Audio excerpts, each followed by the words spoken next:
तो गाइस आज की वीडियो में हम रिव्यू करने वाले हैं गोरी ब्यूटी क्रीम पर और आज हम इसके इंग्रेडिएंट्स पे डिटेल से बात करेंगे। साथ में बहुत सारे क्वेश्चंस आप लोगों के थे, इसको कैसे यूज करते हैं, कौन सी स्किन वाले से यूज करते हैं, कौन सी एज में से यूज करना चाहिए, यूज कैसे करें, किस टाइम पे इसको लगाएं, इसको लगाने से साइड इफेक्ट्स तो नहीं होंगे, और सेकेंडली ये कि इसकी प्राइस क्या है, इंडिया में कैसे मिलेगी और इसको ओरिजिनल कैसे जो है वो हम बाय करें, ये सारी डिटेल ना आज इस वीडियो में मैं आपको दूंगी। वीडियो को एंड तक वॉच करना अगर आप जानना चाहते हो कि कैसे आप इस क्रीम को यूज कर सकते हो, क्या इसके फायदे भी हैं या नहीं है, इसके इंग्रेडिएंट्स क्या कहते हैं, इससे स्किन के ऊपर क्या इफेक्ट होगा। ठीक है, तो स्टार्ट करते हैं अपनी वीडियो को। तो गाइस सबसे पहली चीज, अगर आपने वीडियो को लाइक नहीं किया तो प्लीज लाइक कर दो। आप लोगों के लिए बहुत मेहनत से वीडियो बनाते हैं और हम यही कोशिश करते हैं कि आप लोगों को अच्छी से अच्छी इन्फॉर्मेशन प्रोवाइड कर सके और ऐसी चीज सजेस्ट करें जो आपके लिए बेहतर हो। ठीक है, अब बात करते हैं गोरी ब्यूटी क्रीम की। गोरी ब्यूटी क्रीम एक अलग आती है, एक गोरी वाइटनिंग क्रीम आती है, डे एंड नाइट क्रीम अलग आती है। सबके ऊपर सेपरेट सेपरेट रिव्यू ऑलरेडी कर चुकी हूँ मैं, और यहाँ तक के अलग अलग से मैंने एक सेपरेट वीडियो बनाया था जिसमें आपको ये बताया था कि इसको अगर आप ओरिजिनल और फेक देखना चाहते हो तो उसकी पहचान कैसे कर सकते हो। आई बटन लगा रही हूँ, पहचान जानना चाहते हो, आप इंडिया से हो, आपको नहीं मिलती है, आप बांग्लादेश से हो, अगर आपको ओरिजिनल समझ नहीं आती है तो इसकी वीडियो को देख लेना कंप्लीटली। डिस्क्रिप्शन में लिंक भी डाल दूंगी और आई बटन भी लगा दूंगी। ठीक है, उससे आपको पता चल जाएगा कि कैसे जो है वो आप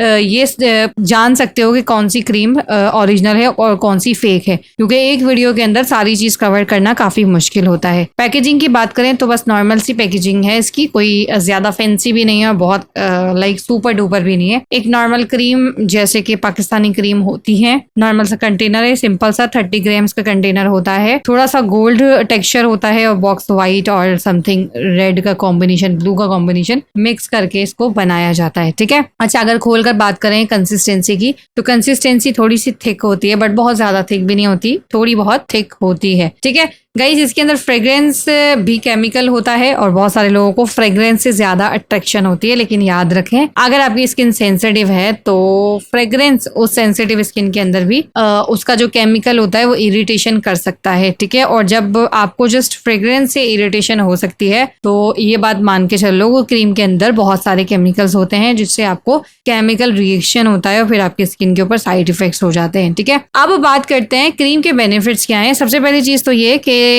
दो इंग्रेडिएंट्स के अंदर हैं जिसमें एवोकाडो और सेकंड इंग्रेडिएंट है aloe vera gel. Aloe vera gel skin के लिए सुपर डुपर इंग्रेडिएंट, स्किन को सूथिंग प्रोवाइड करती है, स्किन को नर्म बनाती है और स्किन के लिए एलोवेरा जेल के बहुत सारे बेनिफिट्स होते हैं। बैक्टीरिया नहीं होता, ऑयल को लाइक आपको ज्यादा ऑयली फील नहीं करवाती, स्किन को मॉइस्चराइज करती है। एवोकाडो ऑल्सो अच्छा इंग्रेडिएंट होता है, दो इनके एक्टिव इंग्रेडिएंट है जो कि बॉक्स के ऊपर ये मेंशन करते हैं। अब बात करते हैं कि ये काम क्या करती है, हम इसको किस पर्पस के लिए यूज करते हैं। तो इसको हम स्किन वाइटनिंग के लिए यूज करते हैं, अपने स्किन को ब्यूटीफुल रखने के लिए, उसको मेंटेनेंस देने के लिए, और लाइक दाग धब्बे स्किन पे ना हो, पिगमेंटेशन ना हो, इस वजह से इस क्रीम को यूज किया जाता है। आपके स्किन 7 दिन के अंदर साफ, क्लीन एंड नीट हो जाए। ठीक है, इसलिए इसको यूज किया जाता है और कंपनी का मकसद भी यही है। ठीक है, अब बात करते हैं कि इसमें क्या इंग्रेडिएंट्स हैं। इंग्रेडिएंट्स के ऊपर थोड़ी सी नजर डालते हैं और इंग्रेडिएंट्स क्या काम करते हैं, कैसे वर्क करते हैं और कौन सा इंग्रेडिएंट है जो कि आपके स्किन के ऊपर अलग अलग टाइप से वर्क करता है। ठीक है, सबसे पहले इसके अंदर जो इंग्रेडिएंट है वो है लेकोपाइन। लेकोपाइन क्या काम करता है गाइस, लेकोपाइन को इसके अंदर इसलिए यूज किया जाता है स्किन को सॉफ्ट करने के लिए, मॉइस्चराइजेशन देने के लिए एंड स्किन की जो इलास्टिसिटी होती है उसको इंप्रूव करने के लिए लेकोपाइन को यूज किया जाता है कॉस्मेटिक प्रोडक्ट्स में। जरूरी नहीं कि इस क्रीम के अंदर है तो ये इंग्रेडिएंट अच्छा नहीं है। क्रीम पाकिस्तानी है, ठीक है,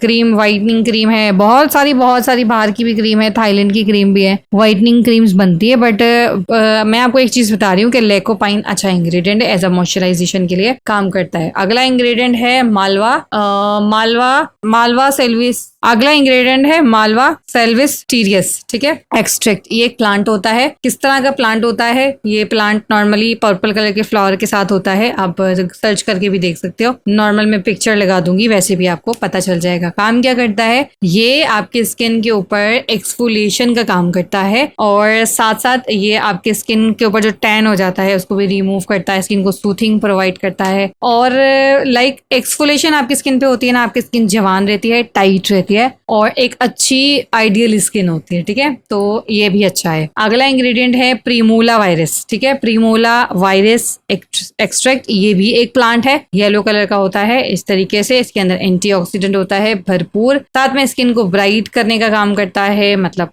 ब्राइट मतलब साफ सुथरा चमकदार। एंड इसके अंदर मौजूद होता है लाइक एंटीऑक्सीडेंट जो कि आपकी हाइपरपिगमेंटेशन को कम करता है और स्किन के जो फ्री रेडिकल्स होते हैं उसको उसके नुकसानात से आपको बचाता है, प्रोटेक्ट करता है स्किन के फ्री रेडिकल्स को, यूथफुल बनाता है, स्किन को यंगर लुकिंग देता है। ठीक है, तो ये भी प्लांट का एक्सट्रैक्ट है। नेक्स्ट इंग्रेडिएंट है इसमें अल्कीमीला वल्गेरियस एक्सट्रैक्ट। अब ये क्या है, ये भी स्किन को सूथिंग प्रोवाइड करता है। ये भी गाइस एक प्लांट है। ठीक है, ये लीफ वाला प्लांट है, ये भी स्किन को मॉइस्चराइजेशन के लिए, सूथिंग के लिए, बैक्टीरिया से बचने के लिए और स्किन को क्लीन करने के लिए इसको यूज किया जाता है। जो एक्सेस ऑयल होता है उसको रिड्यूस करने के लिए, डर्ट को हटाने के लिए इसको यूज किया जाता है। उसके बाद नेक्स्ट इंग्रेडिएंट है मेलिसिया। मेलिसिया एक्सट्रैक्ट क्या है गाइस, मेलिसिया एक्सट्रैक्ट भी एक प्लांट है, लीव होता है, आप गूगल पे सर्च कर सकते हो, वैसे तो मैं नॉर्मल आपको पिक्चर दिखाई रही हूँ। कुछ इस तरीके का होता है, एंटी फंगल प्रॉपर्टीज होती है, एंटी माइक्रोबियल प्रॉपर्टीज होती है इसके अंदर, स्किन और हेयर के लिए बहुत अच्छा होता है और बहुत सॉफ्ट सी लाइट सी इसकी फ्रेग्रेंस होती है। आपके स्किन को सूथिंग प्रोवाइड करता है, बैक्टीरिया से बचाता है, एक्नी से जो बैक्टीरिया बनते हैं उससे बचाता है और एक्नी में लाइक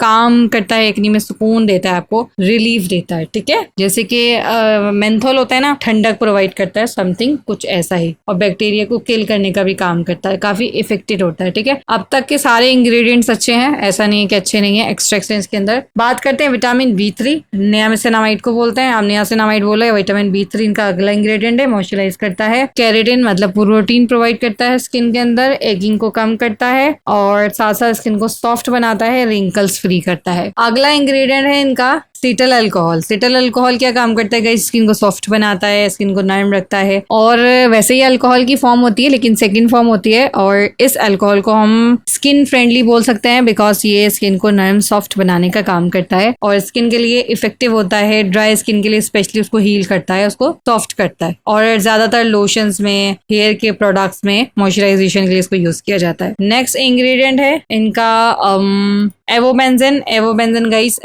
इसको सनस्क्रीन की तरह यूवी रेस के लिए यूज किया जाता है, सन प्रोटेक्शन के लिए, आपको यूवी रेस से बचाता है बट फिर भी सनस्क्रीन का इस्तेमाल जरूर करो, चाहे आपकी क्रीम में हो या ना हो, बट आपने इसको इस्तेमाल जरूर करना है। बाकी इनके 3 इंग्रेडिएंट है जिसके अंदर methyl paraben, propyl paraben, FDTA and food colour, ये इंग्रेडिएंट है। पैराबिन जो होते हैं वो प्रिजर्वेटिव के लिए होते हैं एंड फूड कलर जो है वो क्रीम के अंदर एक कलरिंग, उसको खूबसूरत कलर देने के लिए, बनाने के लिए यूज किया जाता है। बाकी FDA से प्रूव होते हैं, ये सेफ होते हैं बट जिनकी स्किन सेंसिटिव होती है उनके लिए FDA कलर भी थोड़े इरिटेशन कर सकते हैं। बाकी जो पैराबिन्स होते हैं ये प्रिजर्वेटिव के लिए होते हैं, इसकी शेल्फ लाइफ को इंक्रीज करने के लिए और इसको बढ़ाने के लिए प्रिजर्वेटिव का यूज किया जाता है, लेकिन प्रिजर्वेटिव से स्किन पे इरिटेशन होती है, जिनकी स्किन सेंसिटिव होती है उनके लिए प्रिजर्वेटिव वाले इंग्रेडिएंट्स भी हार्मफुल होते हैं। अगर आपकी एज 20 और 25 प्लस है तो वेल एंड गुड है, तब आप इसको 7 to 8 डेज यूज कर सकते हो, ज्यादा से ज्यादा 1 मंथ, उसके बाद छोड़ दो आहिस्ता आहिस्ता, लाइक 2 वीक्स में एक वीक में एक बार लगाओ, 2 वीक में एक बार लगाओ, इस तरीके से लगाओ, बहुत कम कम, साथ में फेयरनेस क्रीम को जारी रखो,